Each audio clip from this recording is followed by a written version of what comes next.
네, 오늘 함께 읽은 사무엘하 5장의 말씀의 내용을 봤더니 이스라엘의 이제 유다 백성들에게뿐만이 아니라 온 이스라엘에 의해서 다윗이 왕이 되고 또 다윗성을 정복해서 원래는 여부수 주민들이 살았던 시온 산성이라고 이야기를 하지만 다윗성이라 이름을 바꾸죠. 그 정복한 사건과 또 자녀들이 이 이제 이스라엘의 왕이 된 다음에 많은 자녀들이 나왔다. 이런 얘기들도 기록되어 있고 또 마지막 이 블레셋과의 싸움, 두 번의 싸움이죠. 두 번의 싸움에서 다 승리하는 내용인데 하나님께서 말씀해 주신 대로 싸워서 승리했다라는 내용이 오늘 사무엘하 5장에 있는 말씀입니다.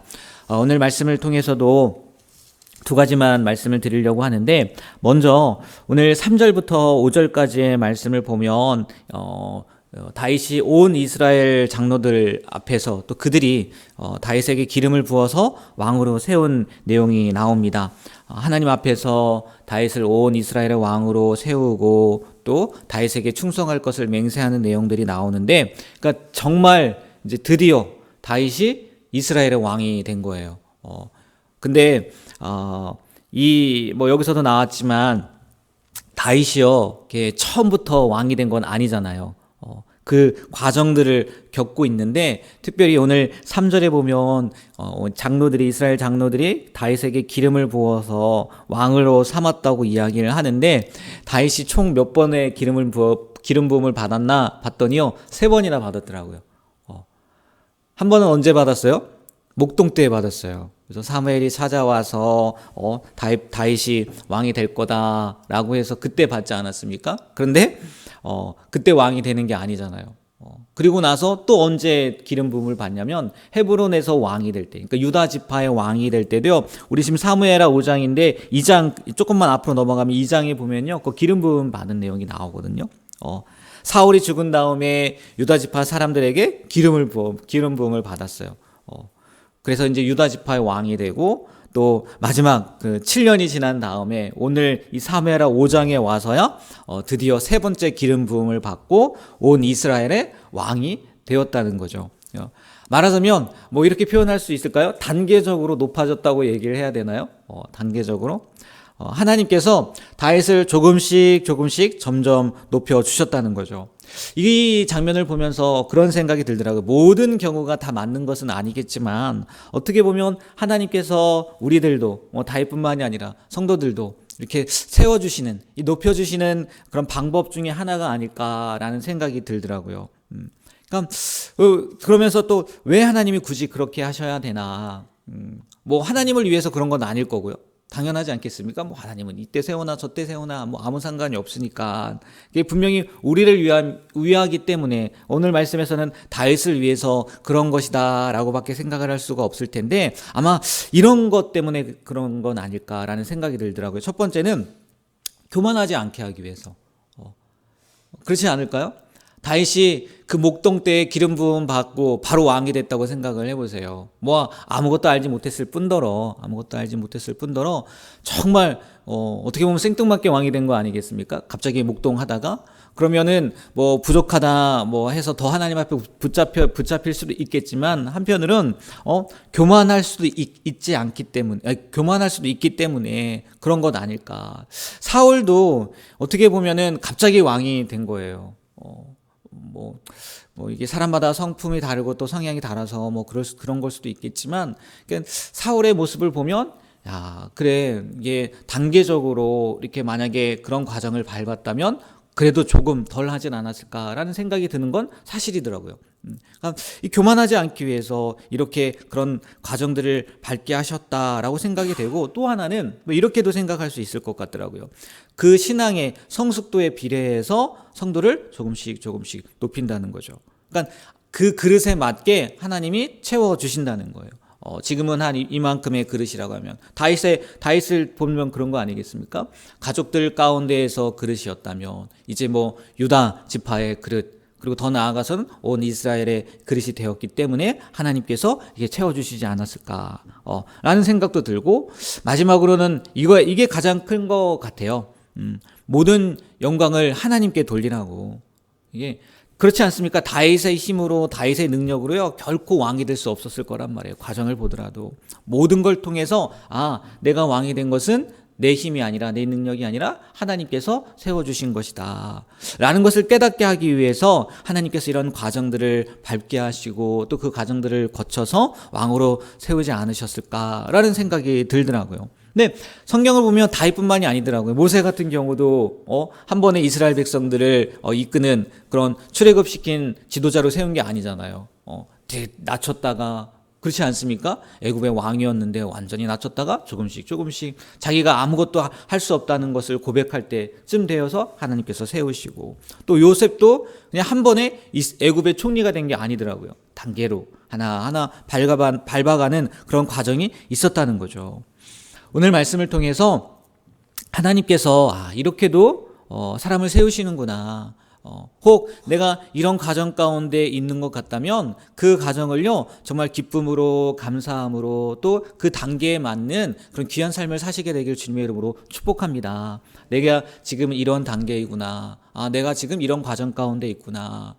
그 과정들을 통해서 하나님께서 세우실 것을 기대하면서 또 기다리면서 또 인내하면서 그 과정 가운데 내가 해야 될 것들, 내가 채워야 될 것들, 내가 하나님의 그 테스트라고 해야 되나요? 거기 합격할 수 있을 만큼 우리가 성숙하고 성장할 수 있는 그런 그리스도인이 되길 주님의 이름으로 축복합니다. 또 하나는요, 오늘 이 재미있는 게 블레셋과의 싸움인 것 같아요. 성경을 많이 읽으셔서 아실 수도 있겠지만, 처음에는 전면전을 하지 않습니까? 다윗이 하나님한테 물어보니까, 야, 빨리 쳐들어가. 그래서 앞에서 싸운단 말이에요. 근데 두 번째 또 블레셋이 오니까, 이번에 기도했더니 하나님이 뭐라고요? 야, 숨어 있다가, 복병했다가, 그들 옆에서, 쳐라, 기습작전을 해라. 해서 또 승리하는 장면이 나온단 말이에요. 그러니까, 모든 싸움이 다 똑같지 않다는 거예요. 특별히 영적인 싸움은 더 그렇다는 거죠. 이 영적인 싸움에서 뿐만이 아니라 이 영적인 싸움을 생각하다 보니까 제가 어제도 이 기도 제목들을 다시 한번 이렇게 봤거든요. 기도 제목들을 보면서. 근데 우리 아동부 친구들은 그 예배 시간에 전도사님이 기도 제목을 적으라고 해서 다 적었거든요. 근데 이 가르쳐져서 그런 건지 몰라도 비슷비슷해요. 다 비슷비슷한데, 근데 유독 눈에 띄는 그 내용이 뭐였냐면, 전도하게 해달라는 얘기들을 많이 하더라고요. 물론 다 키 크게 해달라는 건 꼭 있더라고요. 다 키 크게 해달라는 거 있는데, 그 아이들의 그 기도 제목 가운데 전도하게 해주세요. 전도하게 해주세요. 우리 엄마 아빠 교회 나오게 해주세요. 라는 내용들이 있더라고요. 그게 생각이 나면서 지금 이 영적인 싸움 말씀을 드렸는데, 전도에 대해서도 그렇지 않겠냐라는 생각이 들더라고요. 우리가 지혜 없이 그냥 저도 그래서 그런 건 아니겠지만 어제 책을 보는데, 지금의 시대는 이전처럼 그냥 예수천당 불신조 이게 아니라는 거예요. 특별히 또 청소년들에게는 우리가 그냥 믿어, 부모님들 계시니까 자녀들 키울 때 그냥 믿어가 안 된다는 거예요. 어렸을 때는 그게 가능하대요. 하나님 이런 일을 해주셨고 하나님께서 이렇게 만드셨어 하면 그게 들어온다는 거예요. 근데 청소년 시대가 되면은 이 뇌가 변한다는 거죠.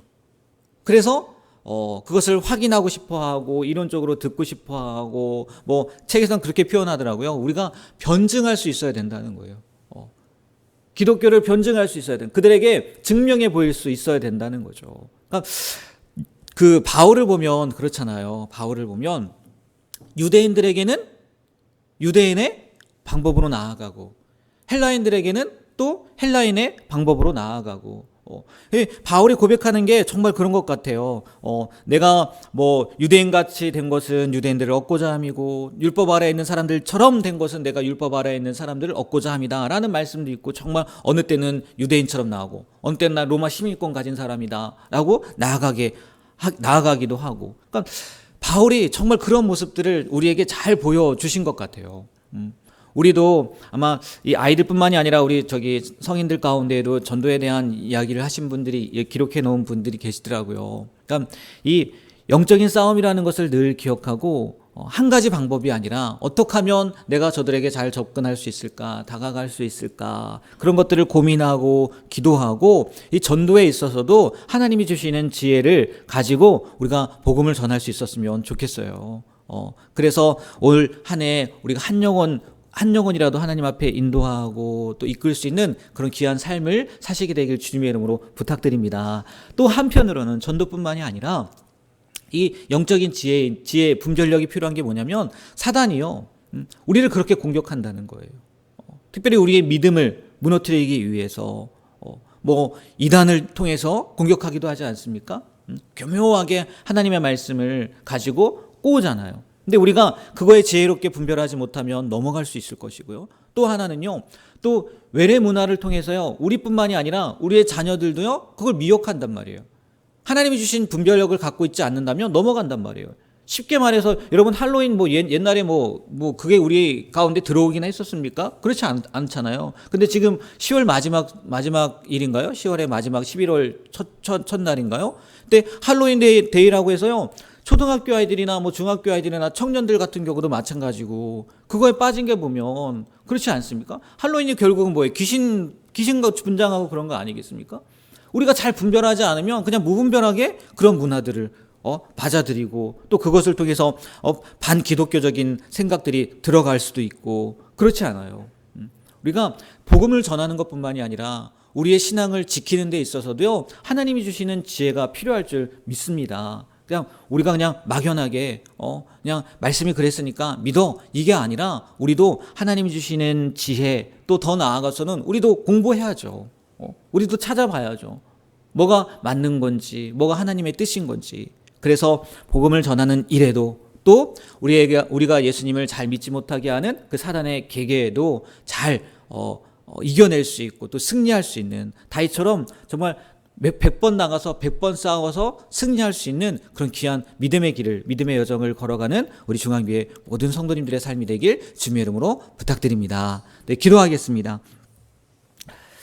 하나님, 오늘도 생명 주셔서 주님 앞에 나와 주님의 귀한 말씀을 듣고 다윗이 왕이 되는 과정을 통해서 우리의 신앙의 여정 가운데에서도 또 하나님이 사람을 세우는 과정 가운데에도 하나하나 단계가 있는 거구나 라는 것을 깨닫게 되고, 또 다윗이 싸움에 나가서 하나님께 물음으로 이때는 이렇게 저때는 저렇게 싸워서 승리하는 그 삶을 통해서 복음을 전하는 일로 또 사단의 계교에서 우리가 어떻게 이겨내야 되는지 말씀을 통해서 다시 한번 생각해 보게 됩니다. 하나님, 정말 세상이 만만치 않습니다. 또 복음을 전한다는 것이 쉽지 않습니다. 그러나 우리에게는 하나님이 계시고 또 우리 안에 성령님이 계심을 믿습니다. 성령님께서 주시는 지혜로 담대히 복음도 전하게 하시고 또 복음과 또 주님의 말씀과 위배되는 것들을 잘 분별하게 하여 주셔서 우리의 믿음을, 우리의 신앙을 잘 지키고 또 다음 세대에게 잘 연결시키고 전달할 수 있는 그런 귀한 삶을 살아가는 우리 모두가 되게 하여 주시옵소서.